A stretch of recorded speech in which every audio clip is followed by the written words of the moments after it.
In the early 1990s, Alex Soropan, one of the initial founders of Bungie, was pursuing a mathematics degree at the University of Chicago. There, Alex made his first game called Ganop, which was a Pong clone for Macintosh computers. Ganop was released free of charge, and though it had few players, it marked the first appearance of the company named Bungie.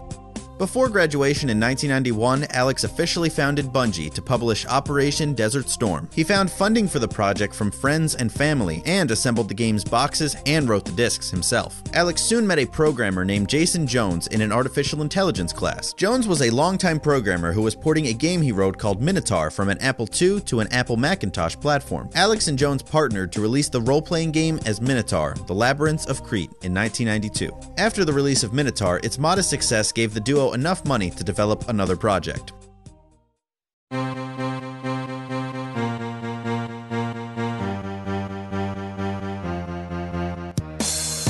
The team was inspired by the game Wolfenstein 3D, and Jones created a 3D engine for the Mac. Their next game was originally going to be a 3D port of Minotaur, but they found that Minotaur's gameplay did not translate well to the 3D perspective. So instead they developed a new game called Pathways: Into Darkness, released in 1993. This was the team's first-person shooter, the genre Bungie would one day be known for. The game was a critical and commercial success, winning awards including Inside Mac Games Adventure Game of the Year and Macworld's Best Role-Playing Game. Pathways became Bungie's first commercial success. They moved from a one-bedroom apartment to a studio in Chicago's South Side. Bungie's next game started production as a sequel to Pathways, but quickly evolved into a futuristic first-person shooter called Marathon.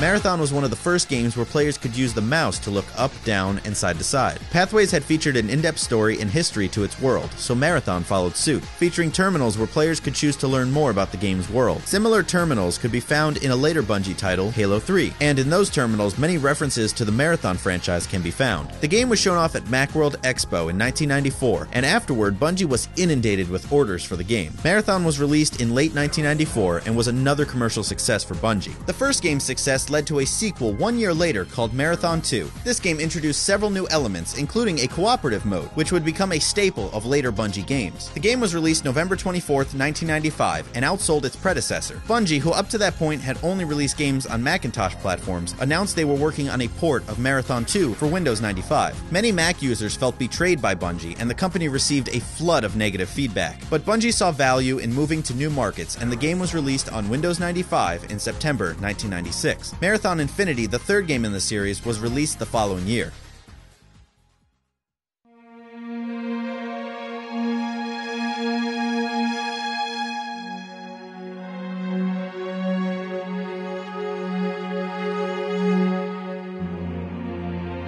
After Marathon, Bungie shifted focus from first-person shooters to strategy games. Their next game was called Myth, and focused on tactical unit management instead of the standard resource-gathering model of the time. Myth won several awards and spawned an active online community. It was also the first Bungie game to be released simultaneously on both Mac and Windows platforms. The success of Myth allowed Bungie to move offices in Chicago and establish a California-based branch of the studio called Bungie West in 1997. Bungie West's first and only game was Oni, an action title for the Mac, PC, and PlayStation 2.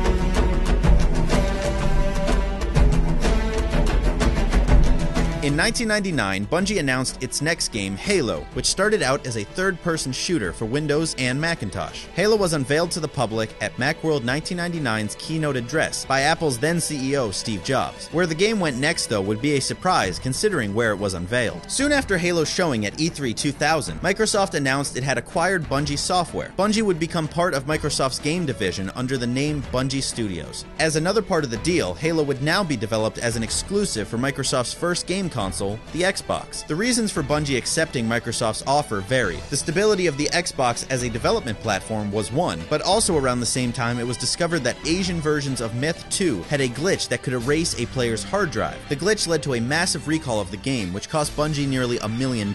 This created some financial uncertainty in the company, although accepting the offer was not something Bungie said it had to do. They also refused to accept Microsoft's offer until the entire studio agreed to the buyout. The studio agreed, and most of the Bungie development team moved to Seattle to work for Microsoft. Rights to Myth and Oni were transferred to Take-Two Interactive as part of a three-way deal between Microsoft, Bungie, and Take-Two. Most of the original developers of Oni continued to work on the game until its release in 2001.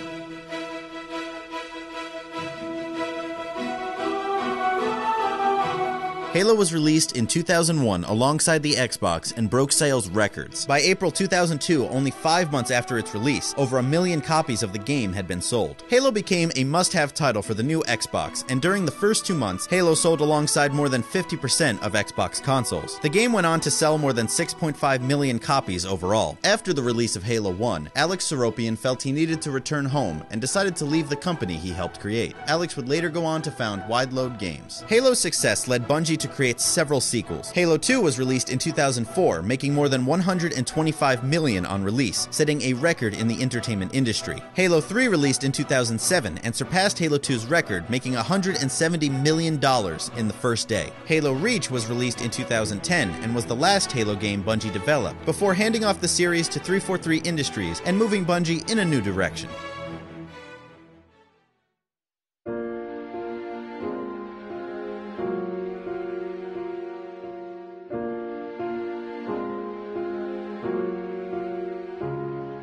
In October 2007, Bungie announced it was splitting from Microsoft. In the deal, Microsoft would continue to work with Bungie on publishing and marketing both Halo and future projects, but with the Halo intellectual property belonging to Microsoft. Under this agreement, Bungie released 2 Halo games, Halo ODST, a standalone expansion to Halo 3 in 2009, and the previously mentioned Halo Reach. Bungie grew from roughly 120 employees in 2008 to 165 in 2009, outgrowing the studio Microsoft had originally provided. They redesigned a former multiplex movie theater into the new Bungie offices. Then in April of 2010, Bungie announced it was entering a 10-year publishing deal with Activision. Under this agreement, a new intellectual property would be developed by Bungie, but owned by Bungie, not Activision. We now know this intellectual property as Destiny.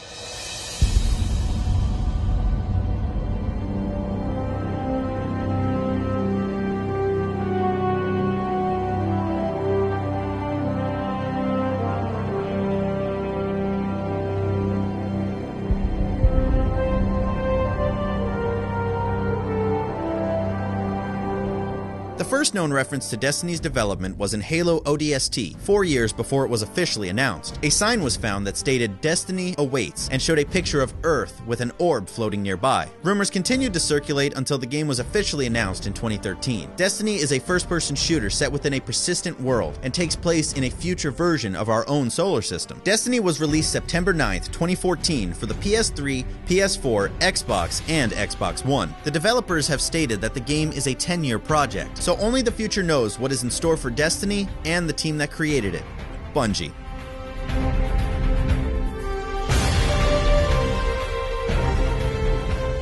Thanks for watching, guys. If you enjoyed this video, please like it and check out more episodes of Culture Shock Gaming Facts. Also, subscribe to Culture Shock Network to keep up to date on everything we put out.